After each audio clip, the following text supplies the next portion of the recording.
Haleluya. Haleluya. Ndabona Besho Imana igiye kumugirira neza. Amen. Egera uve ahi uri uje ahi imbere ya mwene data. Hari ijambo ry'Imana Imana igiye kuha ubwoko bwayo. Haleluya. Amen. Aha muri Bibiliya y'Icongereza hari ijambo mpawe ndi muri bisi. Ijambo ngiye kubagaburira uno munsi si ijambo ninateguye ariko ni ijambo mpemu yera yagiye kuma revelation. Revelation muracumva. Revelation yagiye kumpa revelation. Ziramwe revelation. Ndabona huzemo abantu bize ariko wagahawe. Amen. Ngiye guhabwa ijambo rivuga ngo ivyiza ngo nimbabazi ngo bizanyumaho ibihe byose. Wari kubyumva ukanzuvugira amen. Amen. Ngo kandi ngo nzoca ngirana ngo nyuma y'ivyo byose ngo nzoca nza kwibera mu nzu y'Uwiteka ngo ibihe byose ngo kugeza Yesu Kristo agarutse. Amen. Amen. Ninde ntawe ndagasubiremwe. Ego. Ngo ivyiza nimbabazi ngo bizanyumaho ibihe byose ngo kandi nyuma y'ibyo ngo nzoca nibera ngo mu nzu y'Uwiteka ngo ibihe byose kugeza Yesu Kristo agarutse gushora isengero yarabakayarabasi. Amen. Numva umutima w'umuntu umwe ugiye kwakira mu izina rya Yesu Kristo. Numva impemu y'umuntu umwe igiye kwakira rino jambo. Haleluya. Waba umupapa cyangwa umumama ari hano ndakuvuga ngo iri jambo rigukorera mu izina rya Yesu Kristo. Amen. Yesu rako yarabaka yarabasheko yaraba. Yo ndavuga ngo muvyaguruke. Numva tabirebire njye kuvuga ariko ngoma ndababwire ngo mwibere mu nzu y'Uwiteka kugeza ibihe byose byo kubaho kwanyu. Amen. Reka mufatane ibiganza mwese.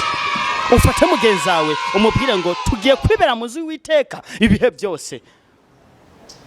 Bwira mugenzi wawe ati tugiye kuba mu nzu y'Uwiteka ibihe byacu byose. Iminsi yose twebwe nk'iri. Nyene cubahiro mwamugira neza. Buno bwoko bwawe bagiye gukorera ku ijambo ubahaye kuno munsi. Iyi tarike, iyi saha, umusegonde ube utebizebegirwa mu buzima bwabo. Uze ube umunsi ntazibagirwa ku buzima bwabo. Barabihawe mu izina rya Yesu Kristo. Urakoze kubagirira neza ni mu izina ryawe ryera Yesu Kristo. Marahezagiwe cyane. Marahezagiwe.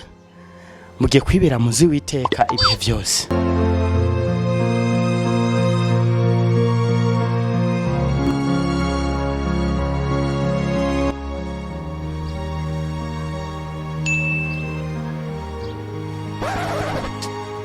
Madam. Wahani. Urabona rero ikintu nagomba kuvuga. Nagomba dukorere kwa rijya jambo.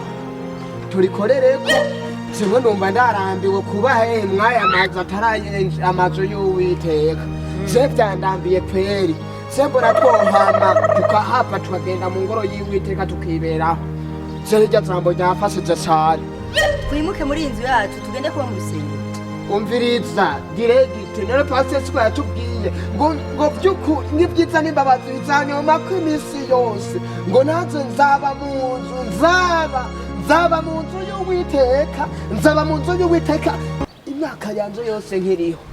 Ego iryo jambo kandi nanjye nitwoguma mu butayu ariko mugabo cemenga ntitwova ngaha muri inzu tugende kuba mu rusengero. Ego urusengero Besu jo rusengeramo abantu benshi kuya umviriza sohora ibintu ibyo bintu byo madame twumvikane wowe naguhaye witwa Gatuku witwa mama Besu kubera ko uri uwanje. Urega papa sohora ibintu byo gutwara tugende kuba mu ngoro y'Uwiteka siko pastor yapfutse. Ibyo birabaho papa tuve mu nzu n'ukuri iwacu ngo tugiye kuba mwishimye. Nyene birabaho mbe muntegereza ariko umviriza gira ningoga koresha umwanya reka dusohore kandi ubigira unezerewe. Imirimo Imana yampaye nzoyikora napfula. Ngiye kuba mwishongo ngiye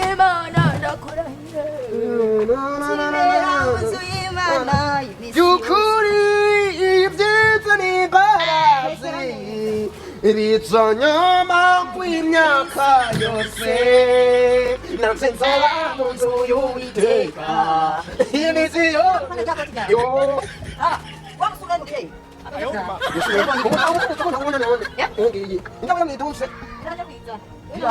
nirukana arasa cyane ko gakoresha umwanya sire umwanya maze ndaho gukora ariko ndaka iya ndo ewe nataki tukukunda kumwera mama nitwa kandi nenda gushwanira je ngoro y'Uwiteka ibi kwa muka ibi byari bimusenga nta izari by'umugabo ikorondo none ikorerera muri yose cyari reka kunye mwashita hasi iyi bidoshire mugabo urafasha gutwara tanda gufasha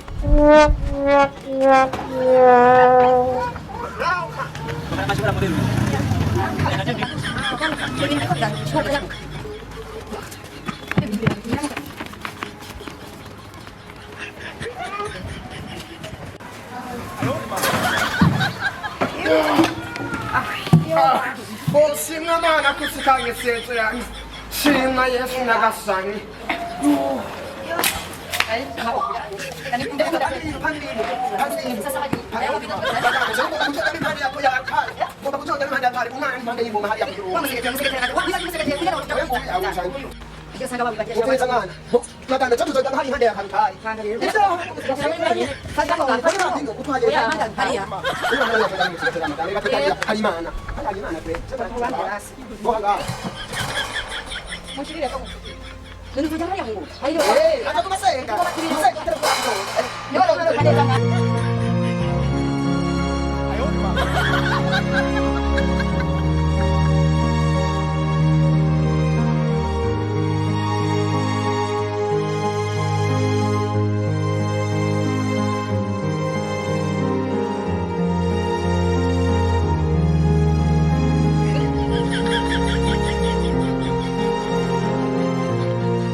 Uribuye rizima wesuri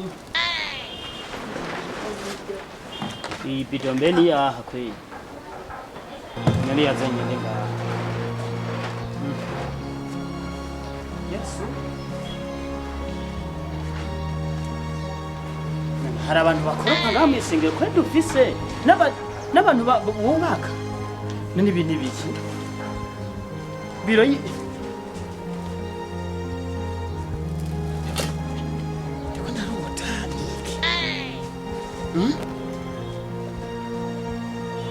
Banziri ibiziga mu isengero Mana ndagowe none baba none abantu bakomeye bagiye ibintu nk'ibi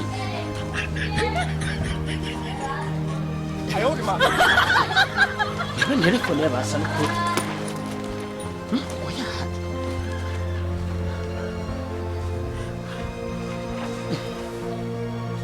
ijambo navuze ni ijambo by'ukuri usaba mpwemu yera akamaze kagutahuza mw'isengero upfa kumva ijambo ko nyene vrema ugaca uyitekera uko nyene ubu maze gusaba mpwemu yera akagutahuza Kaburungu nawe nyene uri umurongozi It is finished. subiramo ijambo navuze navuze ati nukuri ngo ibyiza n'imbabazi ngo bizaduhora kw'ibihe byose